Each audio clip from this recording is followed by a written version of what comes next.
श्री शिवाय नमस्तुभ्य। दोस्तों, जैसा कि आप सभी लोग जानते हैं कि 2 अप्रैल 2026 यानी गुरुवार को पड़ रही है चैत्र मास की पूर्णिमा व्रत और चिरंजीवी हनुमान जन्मोत्सव। और दोस्तों, ये वह तिथि है जो चैत्र मास में पड़ने वाली सबसे बड़ी तिथि है, क्योंकि यह गुरुवार के दिन पड़ रही है और इसका बहुत ही बड़ा और विशेष महत्व होता है। पूज्य गुरु जी ने कहा है कि अगर कभी भी मौका लग जाए और चैत्र महीने की पूर्णिमा तिथि गुरुवार को पड़ जाए तो आप लोगों को 7 चने की दाल वाला उपाय तो अवश्य ही करना चाहिए।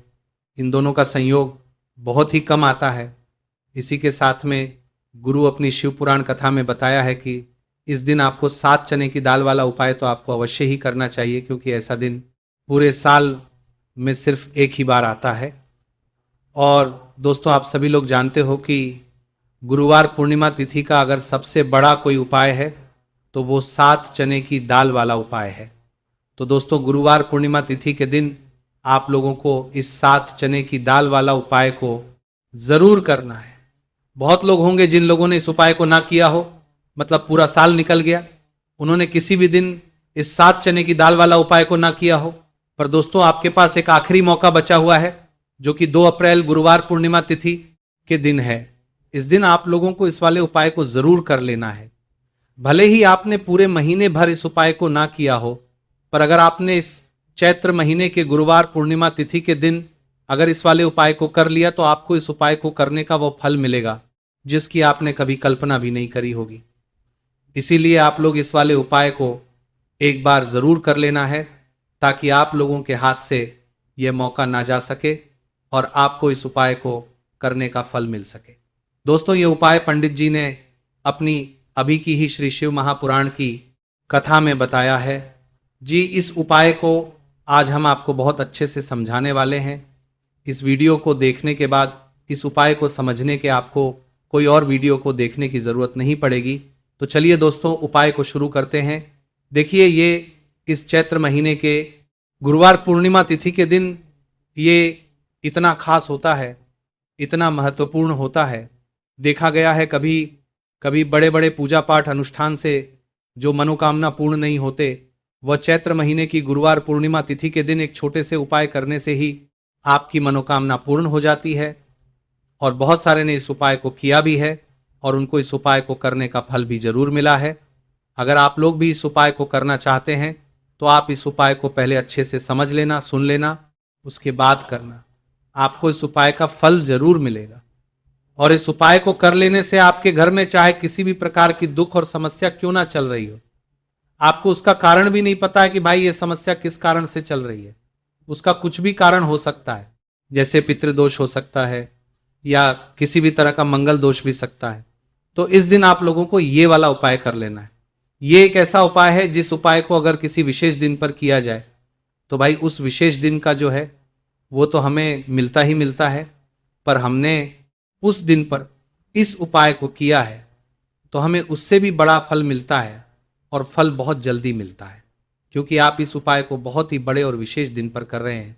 तो चलिए अब उपाय के बारे में बात करते हैं। लेकिन उससे पहले आप लोगों को यह जानना आवश्यक है कि आखिर यह उपाय किस समय करना है, किसको करना है और कैसे करना है। तो चलिए हम आगे आपको वीडियो में एक एक करके बता देते हैं। लेकिन उससे पहले अगर आप लोग हमारे चैनल पर पहली बार आए हैं या फिर मेरी आवाज़ आज पहली बार सुन रहे हैं तो हमारे चैनल वास्तविक जानकारी को सब्सक्राइब जरूर कर लेना और इस वीडियो को लाइक करके कमेंट बॉक्स में श्री शिवाय नमस्तुभयम ओम नमः शिवाय जरूर टाइप कर देना। तो दोस्तों, इस 7 चने की वाला उपाय को हमें इस गुरुवार पूर्णिमा तिथि के दिन कैसे करना है, किसको करना है, किस समय करना है और कहाँ पर करना है, ये सारे सवालों के जवाब आपको इस वीडियो में मिल जाएंगे। और जो ये वीडियो देखेगा भाई, उसको 7 चने की दाल वाला उपाय ज़रूर गला करना चाहिए, क्योंकि इस दिन एक चने की दाल का भी बहुत ही बड़ा और विशेष महत्व होता है। और जब बात आ जाए 7 चने की दाल वाला उपाय की, तो ये सोने पर सुहागा वाली बात हो जाती है और ये एक बहुत ही बड़ा उपाय हो जाता है इस गुरुवार पूर्णिमा तिथि का। तो अब दोस्तों, इस 7 चने की दाल वाला उपाय को आखिर करना किसको है, सबसे पहले हम लोग वो बात जान लेते हैं। तो देखो, घर की जो बड़ी माताएं बहनें होती है, उन माताओं बहनों में से कोई भी एक बड़ी माता बहन इस वाले उपाय को कर सकती है। और दोस्तों, अगर आप चाहे तो अपने घर में से सभी सदस्यों को भी इस उपाय को करवा सकते हैं। अगर किसी व्यक्ति की खुद की कोई मनोकामना है, खुद की कोई दुख और है जो कि वह अपने लिए ही करना चाहता है, इस वाले उपाय को तो वह खुद अपने लिए भी कर सकता है।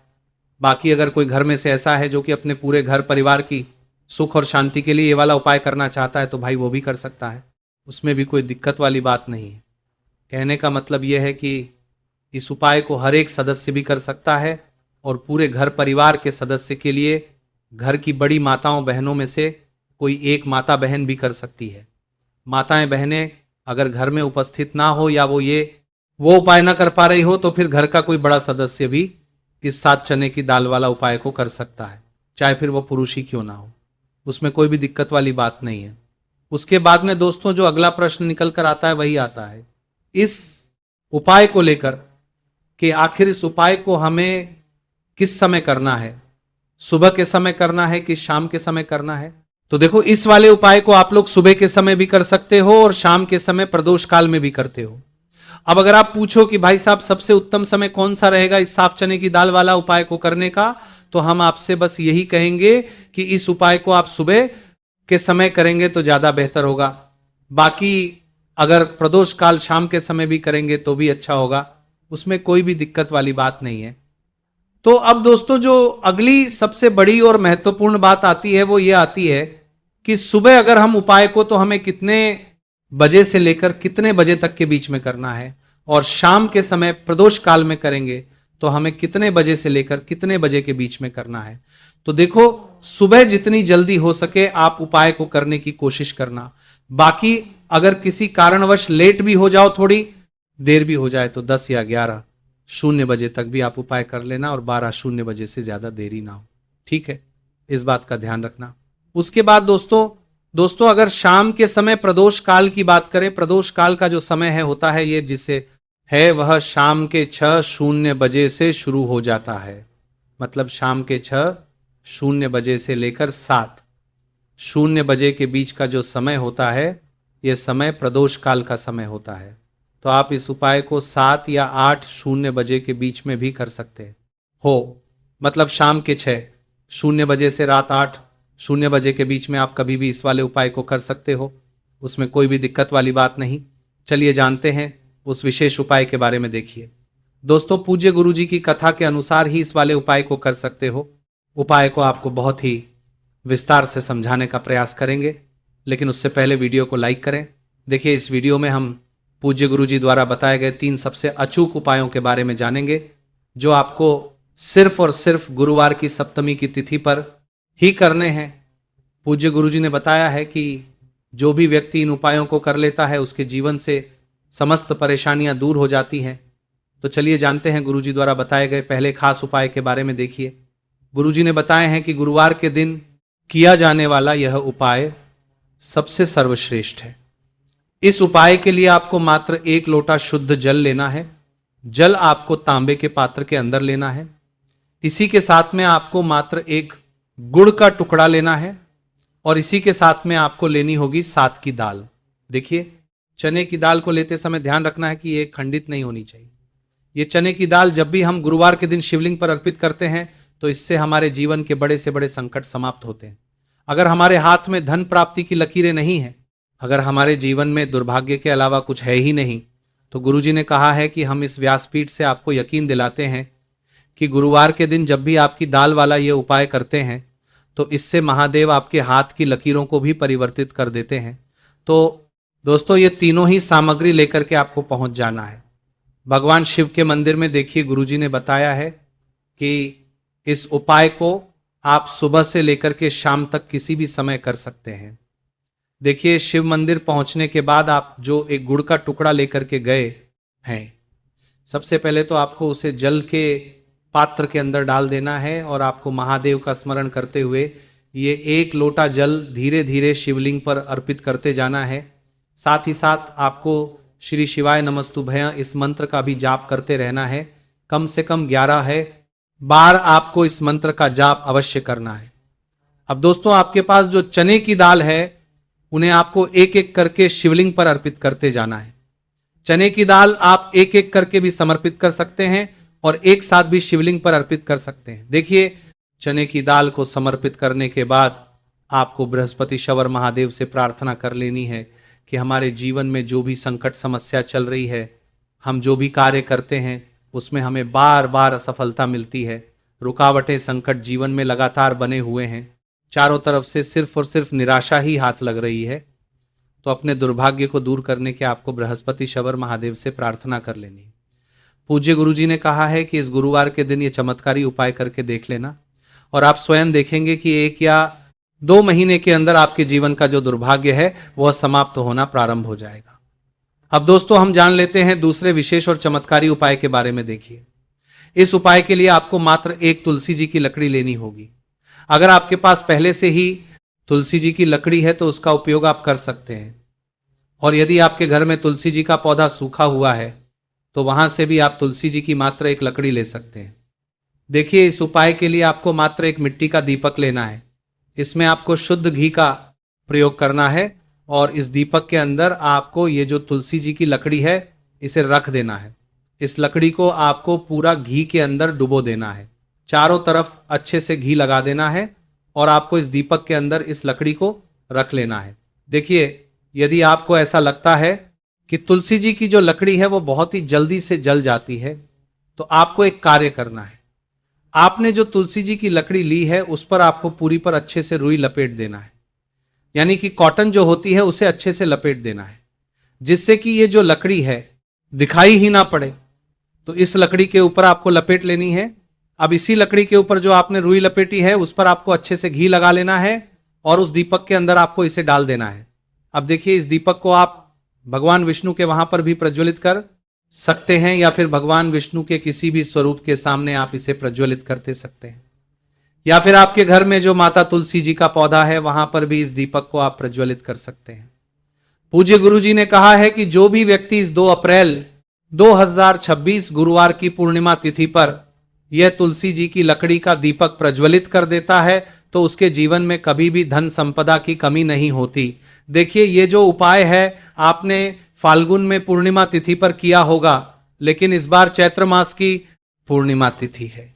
गुरुवार का दिन भगवान विष्णु को समर्पित होता है और ये जो दीपक है हम विशेषकर भगवान के निमित्त ही प्रज्वलित कर रहे हैं। तो इस दीपक को आप इस महीने की गुरुवार की पूर्णिमा तिथि पर भी प्रज्वलित कर सकते हैं। देखिए, ये जो दीपक है विशेषकर आपको शाम के समय यानी कि सूर्यास्त के बाद ही करना है। दोस्तों, हम जान लेते हैं गुरुजी द्वारा बताए गए तीसरे बहुत ही चमत्कारी और विशेष उपाय के बारे में। देखिए, इस उपाय के लिए आपको एक बेल पत्र लेनी है और इसी के साथ में आपको 2 शमी पत्र लेना है। देखिए, आप जो बेल लेंगे वो कहीं से भी खंडित नहीं होनी है, बहुत ही चमत्कारी और विशेष वो 2 कर्मानी है। चाहिए इस बात का आपको विशेष रूप से ध्यान रखना है।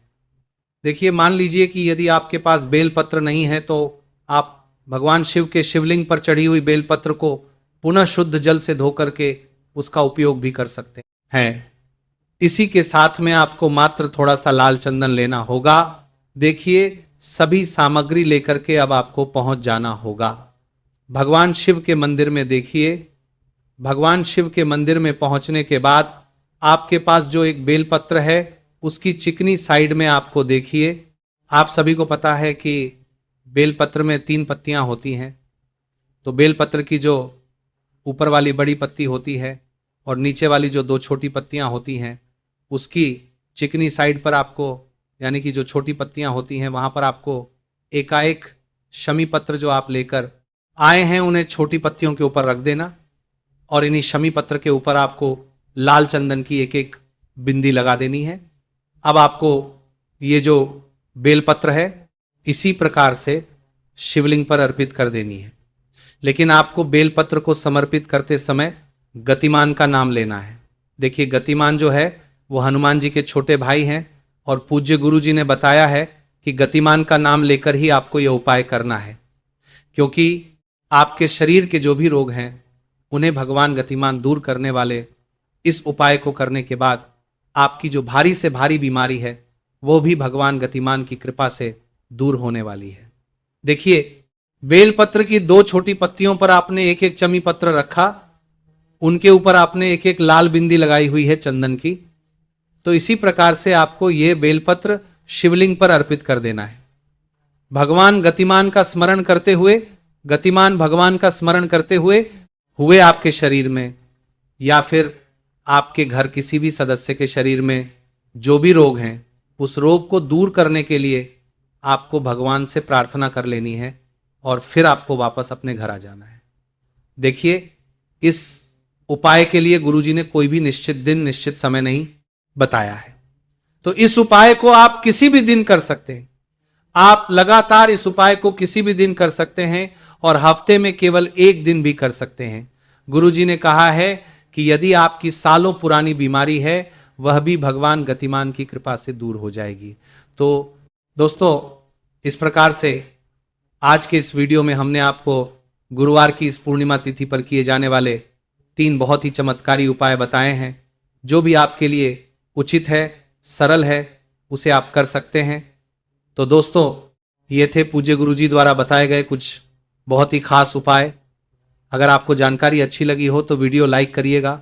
मिलते हैं फिर एक नए वीडियो के